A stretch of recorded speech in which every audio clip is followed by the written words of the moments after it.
Buying a house can be stressful and at the same time frustrating in the best of times. And considering where the market's at right now and how everything is shaping up, it's even more stressful. Yet there's always those people that everything goes naturally smooth. And the question is, why? Today we're going to explore that, and if you're that stressful type, this video is for you. Roll it.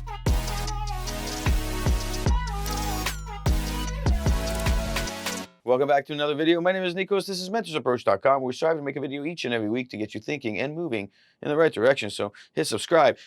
Today's video follows the last video, all about this emotion in purchasing a property, a home, a condo, and what have you. In the last video, we went into this idea that most people are not looking at the happiness value that comes with making a big purchase like this. And in this video, we're looking at it in terms of why are some people stressed out of their minds when they're making a purchase like this, and then others, no stress. They're like, whatever, smooth, let's get moving.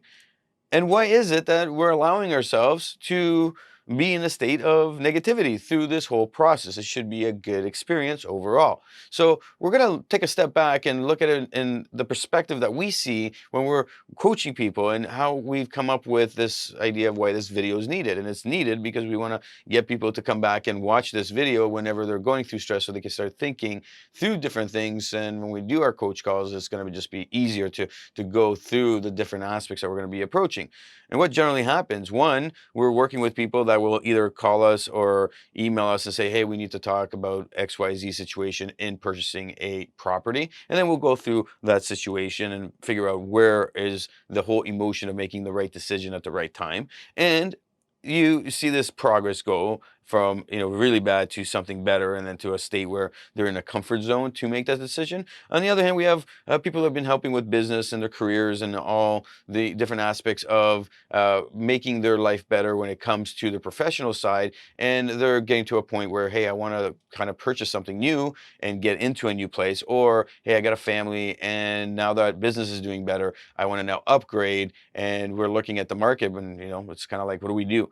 And you have all these aspects of people that are dealing with a lot of that idea of emotions when it comes into play to making the decision. So making the right decision at the right time means that we need to figure out what are the things that's bothering them, so we can get over that hump and move forward. Now, you may be in one of these areas of thought, and if you look at it from a perspective of us sitting on the other side, we're going to be looking at it in terms of, number one, where's your knowledge at? What is the true idea of what you believe buying a house or upgrading a house or a condo or another property? Maybe it's a rental that you want to get. What is that knowledge that you have? Have you researched enough? Have you gone through everything and done your research? This is number one. Like, we need to look at all the aspects of making a significant move like this moving forward. You need to know everything that you need to know in order to make the right decision. And you have to make a list of the things that you want to find out, and then go research them.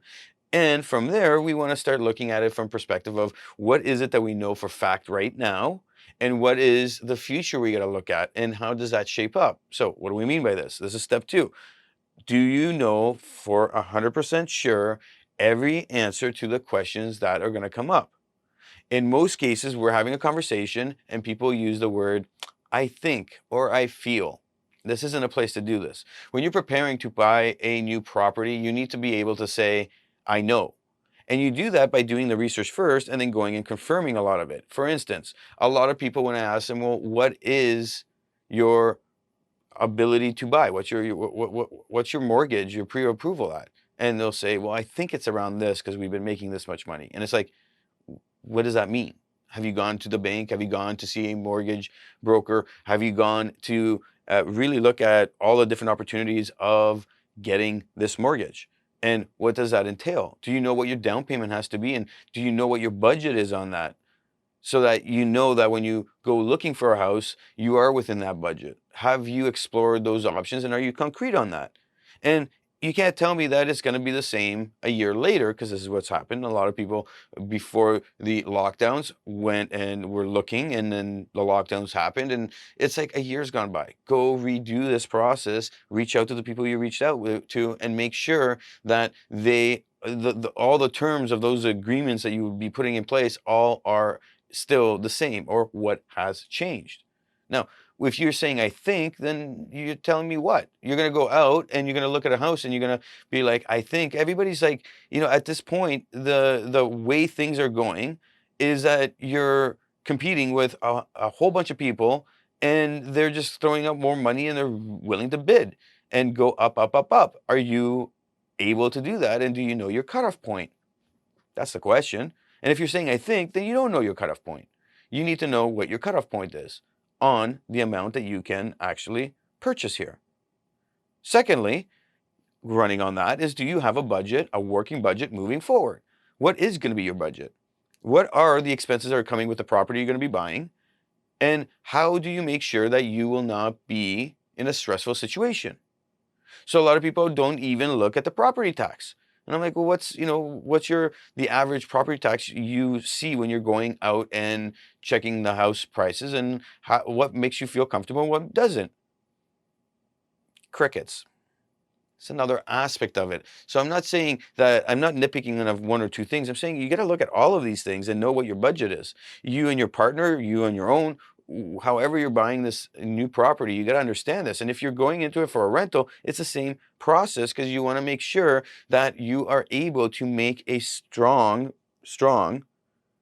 good, and profitable play, not one that is, hey, the what if down the road. These questions need to be answered. Now, when we move to step 3, it's really putting into perspective of what is it that you want and what's going to make you happy. And from there, you need to look at that video we posted, and I'll link it above and below. And you need to go through this and ask yourself, what's going to make me happy, and how does that happiness looks? Because you're looking at it in terms of the giving up stuff in order to play in this market, and maybe playing in this market isn't the right time for you. You need to make that decision, because once you make that decision, then you know not to be stressing yourself out further, right? To put it in perspective, which is our next step, is it's the length, the term that you're going to be holding this property. Now, in a state like this, what's the fear that people have? Well, the fear is that the housing market's going to keep going up and then come down rather quickly. And the question then begs, should you buy a house now? And this is what people are always asking about.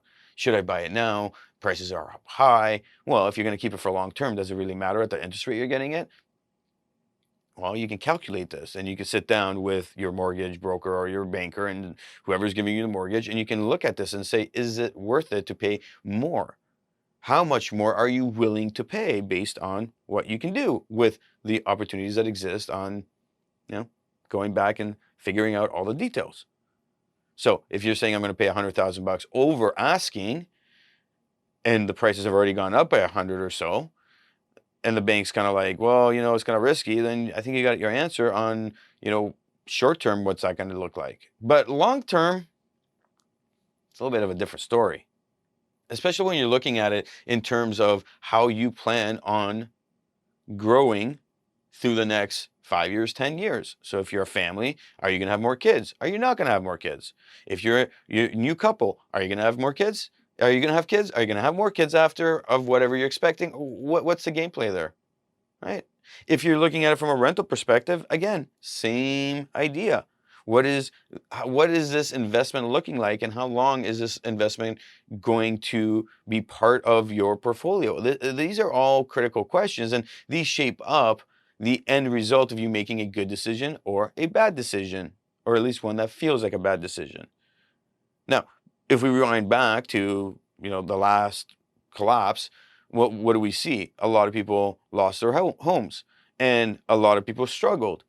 But people who had bought the homes and kept them and didn't have issues in paying their expenses because they knew and they stayed within their budget, well, what happens? Well, everything goes back up. So if you hold it long term, it's going to go back up. So where was the fear of, having that kind of a collapse if you had and were able to still pay everything? There's no fear, because it's going to go back up.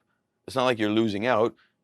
Well, you are in profit-wise down the road, yes, okay, if you put it that way, but that's future value. We don't need to really consider that right now if we're looking to really needing to be in a home right now or buy an investment property right now, okay? The idea, again, comes down to this thought process of being able to know all the details and be able to answer in a assertive way, be able to respond to everything and not be reacting. Because once you start reacting, emotions are getting involved. This is why you see some people that are not stressful when they're making decisions. I was talking to my one friend and he's like, just running through. I go, "Are you sure you want to buy that property?" And he was just kind of like, "Oh yeah." And he went through all his calculations with me of how he was thinking. And I was like, "Yeah, you look, that's pretty solid. That is a good mindset to be in." Now, when we're looking at this, we also have to put in play patience. And I can't emphasize enough. We don't have patience as a society. We've moved into this non-patience idea or mindset. We need to remember that, I've been through this rodeo several times. I've seen this before, not just in the housing market, in the stock market, and you name it. Everything is just a bumpy ride. And in all cases, I felt like I was needing to make a move. And, this time around, I was like, okay, I made some mistakes on thinking timelines of what's going to happen. I'm good though. I can wait and I'm patient. I'd rather find the property I want to find rather than just jump into finding a property just because I have to do it with the pressures that exist out there and the fear that is out there of what is going on. Okay. So what if the interest rates go up or some other issue that makes me pay a little bit more? I'm going to be okay with it because at the end of the day, I'm going to make the good decision for myself. I'm going to be happy with my decision. And I'm making the decision based on logic, responding, not reacting to what is occurring. So we need to make sure these steps are in play in order to see a successful decision. And if you want your stress to come down, figuring this out makes it so much easier. Lastly, I'm going to say this, and I know this because this is what's happening with a lot of people I'm talking to. They're seeing everything go up.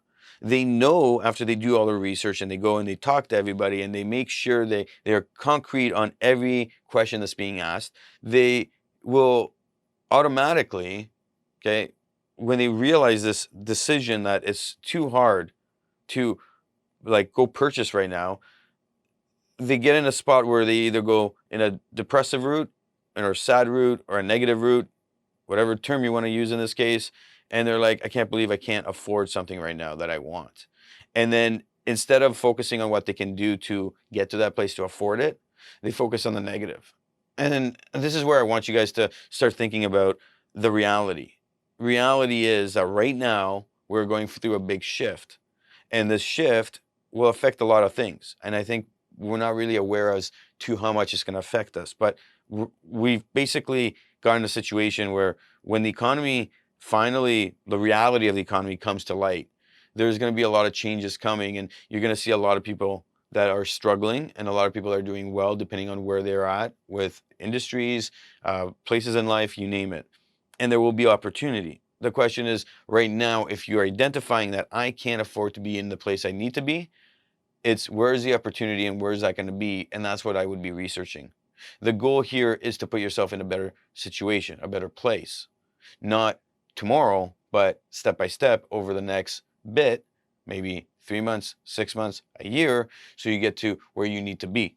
So if you're sitting there going, I can't get into a place I want, then maybe the goal is to figure out how to increase your business sales so you can start making more profits and putting more money into your pocket, or maybe it's to start looking for that job you've been waiting to jump to, and find that one that's going to pay you more and you're going to enjoy it more. My name is Nikos Rentas. This is mentorsapproach.com. Hit that like button if you like what you see, and of course, leave your comment below. What are your thoughts on all of this? Where are you standing at? And are you prepared for the opportunity when it comes? What have you been doing to prepare? And what are some other stuff that people should be looking at that I didn't mention in this video because clearly I didn't mention everything. So that would be helpful. And of course, write in a positive way, because who knows, somebody might be watching this video. They might read your comment, they might relate, and it might help change a life.